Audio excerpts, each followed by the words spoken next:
welcome back to yet another episode of PNC Cricket Updates. We will be discussing the two ODIs that India played against England and Australia respectively. So we have as usual Karan with me and we will be discussing about those two matches. Hello Karan. Thanks a lot, Punit. A very disappointing start to the triangular series by the Indian team, where they first lost to Australia. They posted 270 on the board, but though it turned out to be a nail-biting finish, but overall Australia looked a far better side than India. And against England, it was a disastrous performance from the Indian team, where England won by 9 wickets and that too with a bonus point. So now talking about the batting performance of the Indian team first. Against Australia, Rohit Sharma played a magical knock of 138 and he was well supported by Suresh Raina where he scored a well-crafted half-century. But don't you think, apart from them, nobody really looks settled out there? Yeah, the only two batsmen that looked in good form and applied themselves very well were Rohit Sharma and Suresh Raina in first ODI. None of the batsmen tried to apply themselves and the form of Virat Kohli is a big concern. Exactly. And against England, there is really no point talking about the Indian batting performance where they just managed to score 150 on the board and that too against a bowling lineup which we can't consider as the best bowling lineup in present in cricket world. Edge and that's it. He's mishit it and it should be out. Yes it is. Rahane trying to force the issue. Edge! Oh, that's a big wicket. The superstar Virat Kohli's on his way. Keen wicket this is. Shami. Oh, there's the wicket. I reckon there's another one here. It is.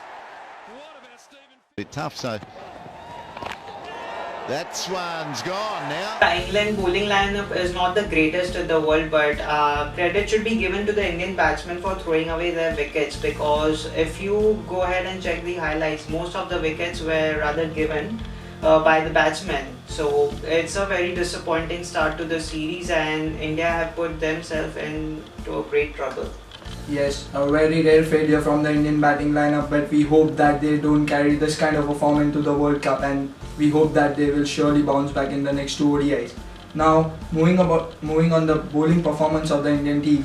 Now, there is really no point talking about Akshar Patel, that how impressive he is, and he again bowled exceptionally well against Australia as well as against England and really impressed one and all, and so did Bhuvaneshwar Kumar up to a certain extent. Yeah, Akshar Patel and Bhuvaneshwar Kumar were the few positives that India can take from these two matches, because Akshar Patel has been bowling well and we have been talking about Akshar Patel from past few episodes. So nothing worrying about Akshar Patel. The positive was Bhuvaneshwar Kumar and his form and his pace as well, because the pace he was bowling in test match was very concerning, but today, that is against England, he was bowling pretty well. Yes, a good performance by Bhuvaneshwar Kumar and Akshar Patel. But if we talk about the other three bowlers, that is Umesh Yadav, Mohammad Shami and Ravichandran Ashwin, they really looked out of sorts, and with World Cup not too far away, this could be a big area of concern for the Indian team. Absolutely, and they need to pull up their socks as quick as possible, because World Cup is round the corner and we can't afford a loss in form during this crucial juncture. Now, talking about a player whose inclusion in the World Cup squad raised many eyebrows, and most of them thought that he didn't really deserve the place in the World Cup squad. That is Stuart Binnie. He didn't play against Australia but was a lone fighter against England. Absolutely, he answered his critics pretty well. Not only with the bat, he bowled also well and took the only wicket that England lost during that match. So it's a very good sign for Indians. They had some positives and this is one of the major positives in this past two games. The form of Stuart Binnie. He was batting brilliantly. The two sixes which he hit was tremendous. It was way out of the ground. So good signs that Stuart Binnie is in good nick and in fact he's bowling also pretty well. Absolutely a good performance by Stuart Binnie, but with the likes of Ravindra Jadeja on the bench, he really needs to perform better than this if he wants to get into that World Cup playing 11.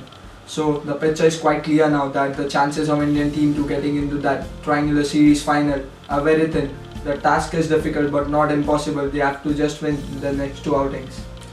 Yeah, they will have to pull up their socks and also they will have to win and win handsomely to gain the bonus point. Then only there is any chance to get into the finals. let's just hope that they perform well and they win the matches with the bonus point and they get into the finals.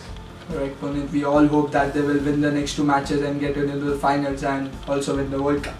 Absolutely, let's just hope that. Well, thank you for watching PNC Cricket Update, and we will be looking forward to your company next time. Meanwhile, goodbye.